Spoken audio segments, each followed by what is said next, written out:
사도 바울은 아무리 생각해도 위대한 하나님의 종이었습니다. 열심히 했기 때문에, 또 교회를 많이 세웠기 때문에, 또 많은 사람을 예수님께로 인도했기 때문이 아니고 정신이 살아있는 사도, 정신이 살아있는 사도. 어떤 정신이냐? 오늘 바울이 자기 안에 날마다 눌리는 일이 있다고 그랬어요. 눌린다는 말을 어떻게 쉽게 표현할까요? 밥을 먹어도 그것만 생각하는 거예요. 좋은 것도 잠시라는 거예요. 잠시 좋았다가 그것 때문에 좋은 게 없어져 버리고, 또 엄청나게 큰 환난을 당했다가도 그 환난도 딱 사라져 버리는 거예요. 문제가 없어지는 게 아니고 그것에 대한 생각이 사라지며 다시 그걸로 간다는 거예요. 계속 밤낮 할 것 없이 그것만 자기 안에 자기 심장을 짓누르고 있는 하나의 큰 돌덩어리가 있었다. 그게 무엇인 줄 아느냐? 바로 모든 교회를 위하여 염려하는 것이라.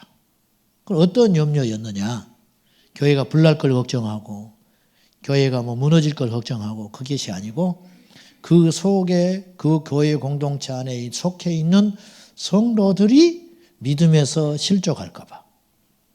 이 일은 고사하고 무엇보다도 중요한 일인가? 무엇보다도 그 눌림에 사로잡혀 살았는가? 그것은 이제 그 위에 보면은 23절부터 나오는 거지요. 매를 맞고 돌에 맞고 일주야를 바다에서 지내면서 생사가 오고 가는 그런 상황. 또 수없는 강의 위험, 강도의 위험, 자기 동족으로부터의 위험, 이방인의 위험, 또 애쓰고 수고하지만 잠을 자지 못할 만큼 애쓰고 수고했고 또 굶주렸고, 우리는 이제 이런 문제를 굉장히 크게 생각하잖아요. 그런데 그건 고사한다는 거예요. 그거 다 견딜 수 있었다. 그거 아무것도 아니다. 그보다 더 중차대한 문제가 있었는데 내 안에 쉼없이 나를 압박하는 하나의 문제가 있다. 바로 교회를 위한 나의 염려와 걱정. 그래서 29절에 누가 약하면 내가 약하지 아니하냐. 누가 병들었다 하면 내가 병든 것과 같았더라. 누가 실족하게 되면 내가 애타지 아니하더냐. 그래서 내가 부득불 자랑하는데 나는 약한 걸 자랑한다. 내 힘으로는 할 수 있는 게 아무도 없더라. 목사에게 제일 무서운 말이 뭔지 아세요? 예수 안 믿어. 너 때문에 예수 안 믿어. 그거는 평생에 듣지 않아야 할 소리는.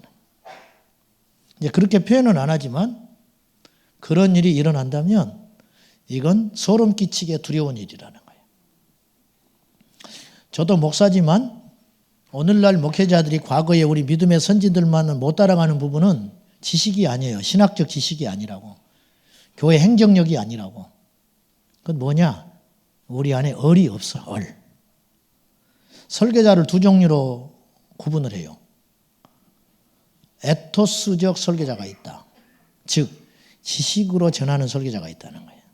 근데 파토스적 설교자가 있다고 그래요. 흔히 하는 말로. 그 심장으로 전하는 설교자가 있다. 목회자가 있다. 직업으로 하는 목사가 있고 심장으로 목회하는 목회자가 있다. 바울은 심장 목회자다 이거예요. 심장 목회자. 그래서 누가 아프면 내가 심장이 찢어진다. 누가 실족한다는 건 뭐예요? 예수 밖으로 떠나는 현상. 그러면 내가 죽을 것 같다. 이런 생각, 이런 정신, 이런 얼이 살아있는 사역자였다. 우리는 맨발 벗고 뛰어가도 그렇게 못 따라가요. 한편으로 생각하면 그러한 사도 밑에서 예수를 믿었던 성도들은 얼마나 행복한 존재들이었냐 이거죠. 얼마나 행복한 존재들이었느냐. 사랑하는 여러분, 지나가다가 교회 같은 게 하나 생겼네. 아이고 어려운데 왜 교회가 또 생겼을까? 제가 서울에 가다가 충격적인 장면을 하나 발견했는데 그 사진을 찍어놨어요. 멀리서. 내부선안로 타고 가다 보니까 어떤 장면이 들어왔냐면 교회 종탑 위에 불교 만자가 세워진 걸 봤어요. 십자가가 없어지고. 교회 자리였는데 교회가 이사를 갔는지 뭐 더 부흥해서 이사를 갔는지 힘들어서 교회가 문을 닫았는지 알 길은 없지만 교회 종탑은 안 뚫고 그대로 간 거예요. 그러니까 뒤에 그 자리에 절이 들어와서 사찰이 들어와서 십자가를 띄고 거기다가 만자 달아놨더라고. 누가 봐도 교회 종탑인데 십자가가 내려지고 만자가 달렸다. 너무 가슴 아픈 일이지요. 우리는 저희 교회 하나가 있네. 그러나 주님이 볼 때는 주님의 살점 같은 교회다.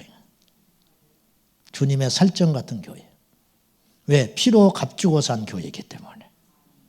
피로 값주고 산. 어떤 한 사람의 가치는 그 사람을 위해서 누가 어떤 희생을 치렀느냐에 따라 달라요.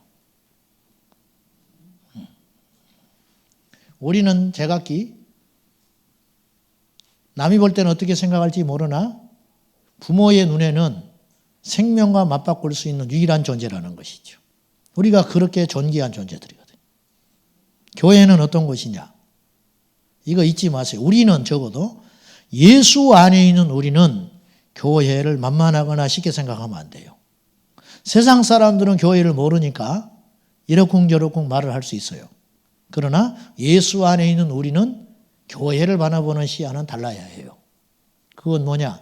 그리스도의 몸된 교회다. 바울이 자기 생명과 유일하게 맞바꿀 수 있는 존재가 교회였다는 거예요. 그래서 그걸 위해서 내가 애타하며 눌리고 수고하고 내 전부를 거는 것이다. 이것이죠. 사랑하는 여러분, 돈 주고 살 수 없는 게 있습니다. 정신. 돈 주고 살 수 없는 거. 정신이 있다. 엄두선 목사님 말의 표현에 의하면 예수의 얼은 돈 주고 못 사는 것이다.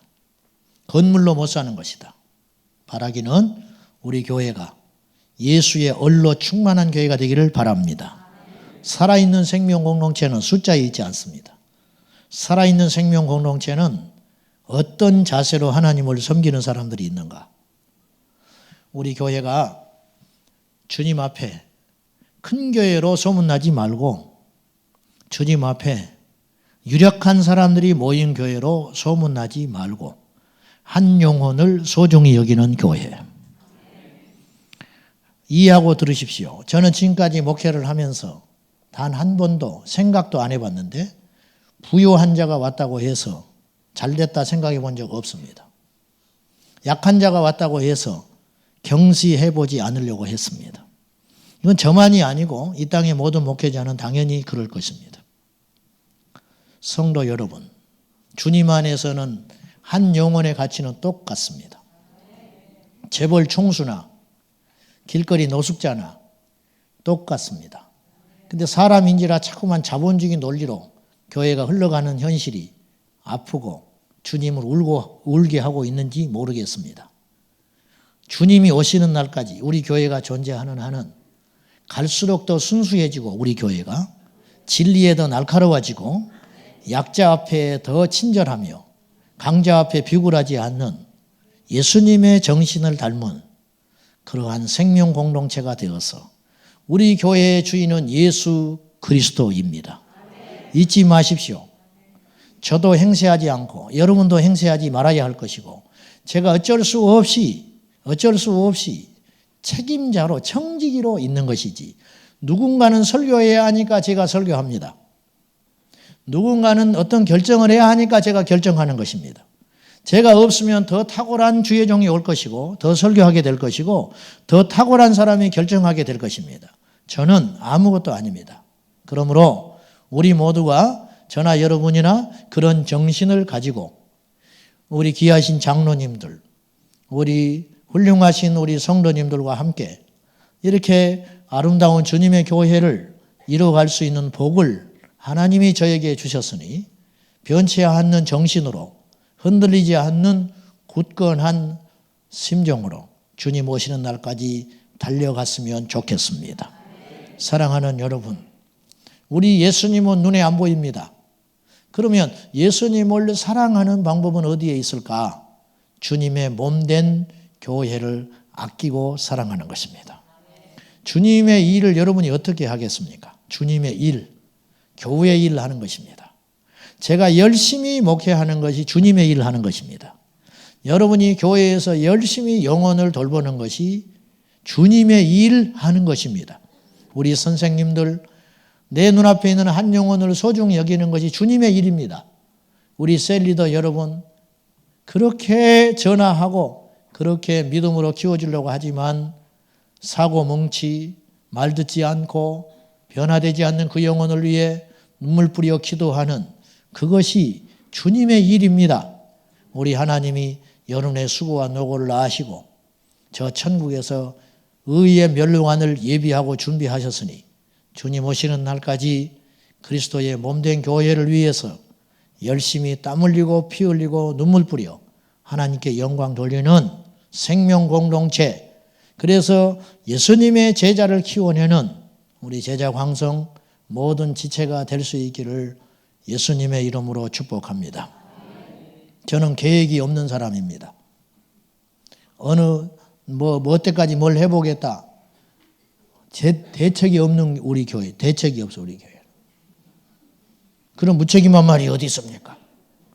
주님이 대장인데 우리가 무슨 계획을 세워요? 응?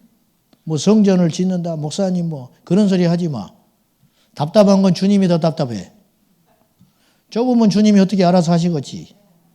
뭘 걱정을 해요? 주님이 하시는 건 후유증이 없고 주님이 하시는 일은 한 영혼도 잃어버리지 않는 것이에요.